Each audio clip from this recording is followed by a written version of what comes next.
Just about 9:30 on your Friday. Welcome back. All month long, we've been covering stories celebrating Hispanic heritage across the Alamo City. And today we have in studio our Jessie Degollado to talk about the stories she's been covering, honoring three amazing women. Good morning. Jessie Degollado, how are you? Fine. Happy to be here. It's so good to see you. Thank you. Good to have you. Wonderful to see you. And thank you for joining us. So first of all, I want to ask you, what did you hope to show our viewers through your Hispanic heritage profiles?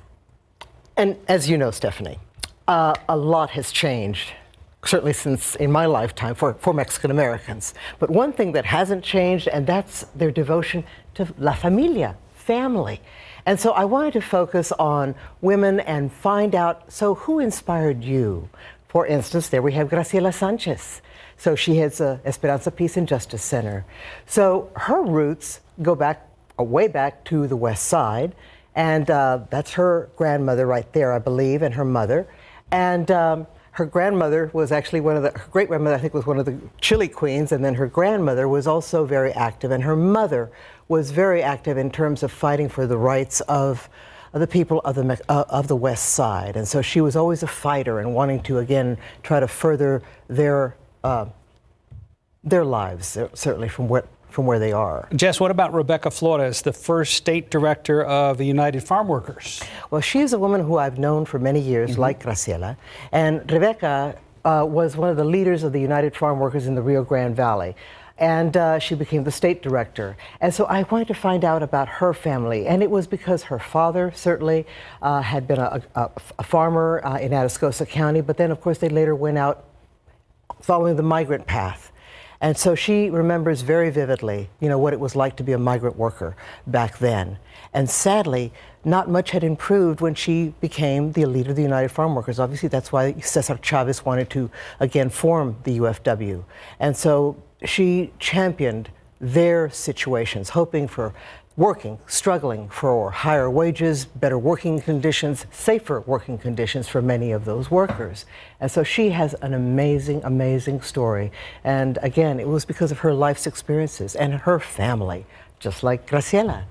Very close, and I'm seeing they carried the torch as well.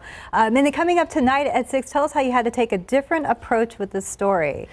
Interesting about this one, because although this is Hispanic Heritage Month, the person I'm profiling this evening isn't Hispanic, but I say that many believe she's Hispanic at heart. And that is the one and only Dr. Theresa Von Hoy, a professor of history at St. Mary's University. She has become really one of the experts regarding Mexican American culture and history and issues. And so for her inspiration came, believe it or not, her words, I was the biggest hillbilly you ever met. She said she grew up in North Carolina, but her father led the desegregation of their town back then. And as a result of him leading the desegregation, because he was the only history teacher in the only high school, they tapped him to lead the desegregation. But as a result, they suffered a lot of backlash. And, she even recalls being beaten up waiting for a school bus early one morning.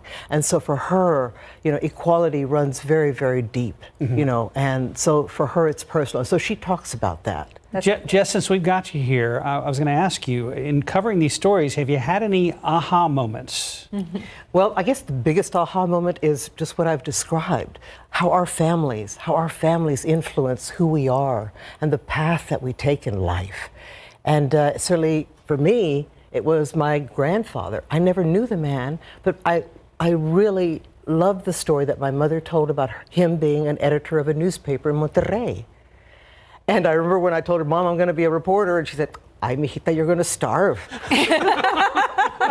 Because she knew. Because it was very tough back then. Wow. And so, yes, wow. But see, when you look back at your own family history, all of us, sure, you see elements of their lives that have impacted ours. There are some common threads there, yes, in a way. Isn't that amazing? How interesting. And how it evolves. And just last week, it was the executive director of the Mexican American Civil Rights Institute.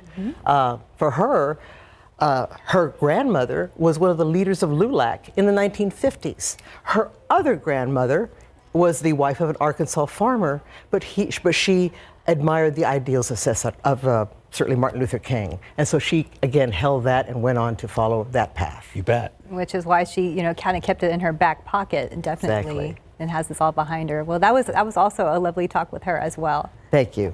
Well, tonight's story airs at 6. You can find all the Hispanic heritage stories on our website at ksat.com. Thank you for joining us, Jessie. Well, thank Good you. to see you. Good Thank seeing you. you, and I hope you have a good weekend. Thank you. You as well. Thank Take care, you. everybody.